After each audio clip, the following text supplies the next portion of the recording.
السلام عليكم، ازيكم عاملين ايه؟ رب تكونوا بألف خير. النهارده انا هعمل معاكم الفول والطعمية. انا معايا هنا الفول اهو، نقعته في ميه سخنه لمده ساعتين، هو والفول المدشوش ده انا هعمل منه طعمية واخد منه كمان للفول. معايا حاطه هنا مقادير الفول: معلقه كركم كبيره، معلقتين 3 عدس مغسولين بس مش منقوعين، وليمونه. هجيب بقى الدماسه، بسم الله، هحط فيها الفول واحط فيها بقيه المقادير واوريها. انا هنا حطيت الفول على الفول المدشوش، على معلقتين العدس ومعلقه الكركم الكبيره والليمونه. الليمونه دي بتخليه ما يغمقش وما بتتهريش وما بتمررش. هحط عليها ميه عاديه خالص ساقعه، بسم الله،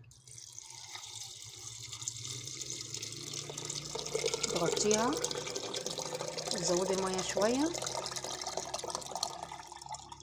بس كده عشان تعمل حساب لما تغلي. وهحطها على نار عاليه وبعدين اهدي على النار لما تغلي، وكل ما تعوز ميه ولا حاجه احط لها ميه مغليه لغايه ما يستوي.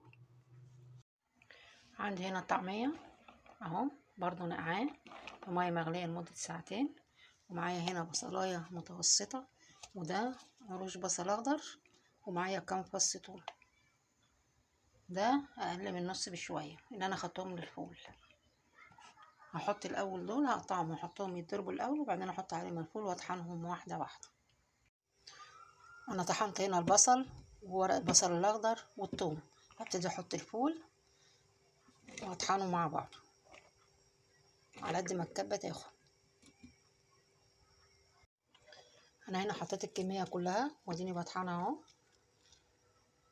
هضرب فيها تاني، انا حط لها ربع كوبايه ميه صغيره اللي هي بتاعت الشاي دي، وهضربهم تاني لغايه ما ينعموا اكتر من كده.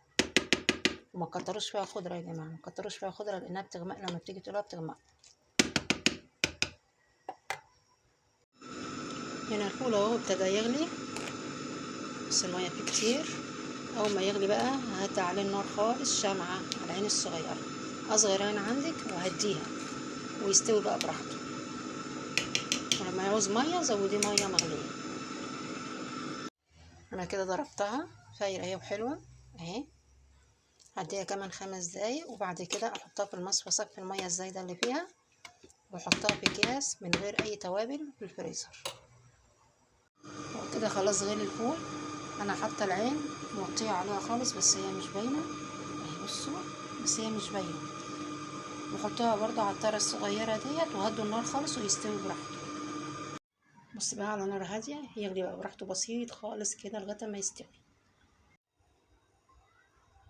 وهنا خلاص هي اتضربت اهي، هحطها في المصفى واصفيها وبعدين اشيلها في الفريزر. بصوا بقى اللي انا حطيتها في المصفى اهي، بصوا بتنزل الميه بتاعتها ازاي. دي اللي انا هشيلها في الفريزر بالهنا والشفا. انا هنا حطيت عليها التوابل، حطيت عليها ملح وكمون وشويه شطه اللي عايز شطه، وشويه شطه وشويه كربونات على شعرايه كده، وقلبتهم على بعض وحطيتهم على النار وحطيت عليهم سمسم من غير اي حاجه. انا ما صفيتش الحبه دول، انا بعملهم دلوقتي قدامكم والتانيين انا بصفيهم. اما تستوي من الناحيه دي هروح قلبها الناحيه التانيه. هقلبها بقى هنا اهي، مسكت نفسها وحلوه وجميله اهي، وبصوا رايقه ازاي، بسم الله اهي.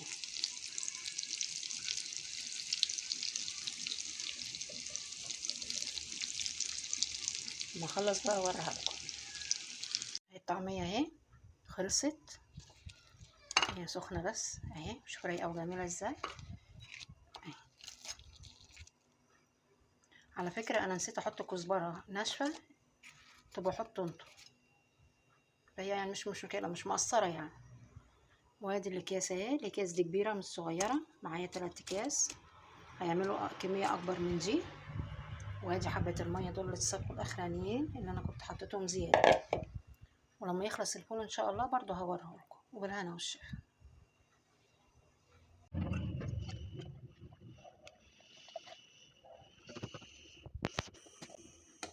انا بسيب فيه ميه زياده لان هو بعد شويه بيتقل. بصوا لونه حلو ازاي، مستوي خالص.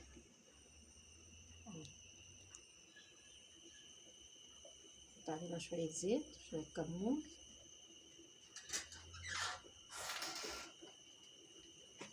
شوية زيت،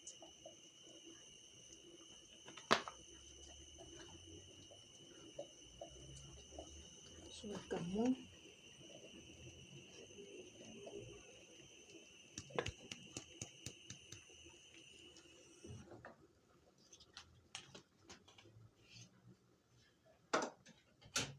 شوية شطة نحبشه كده بيبقى جميل، شوية شطة صغيرين وشوية ملح، ونحط عليه نص ليمون. ده اخد سوا حوالي 5 ساعات. وادي الملح.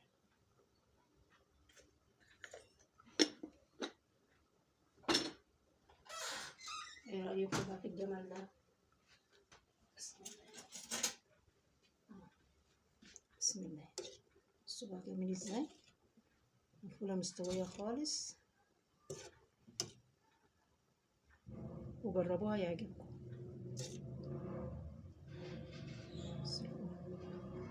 اهي مستوية خالص، بالهنا والشفا.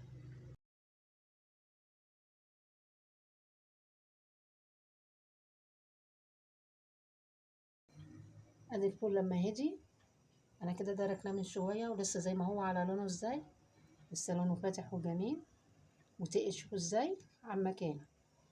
وادي لما هدي انا حطيت الفول في اكياس، دول يعملوا طبق زي اللي معايا ده او اكتر شويه. بصوا الدماسه نضيفه من جوه، مفيش اي حاجه ولا لزق ولا شاط ولا اي حاجه. بالهنا والشفا.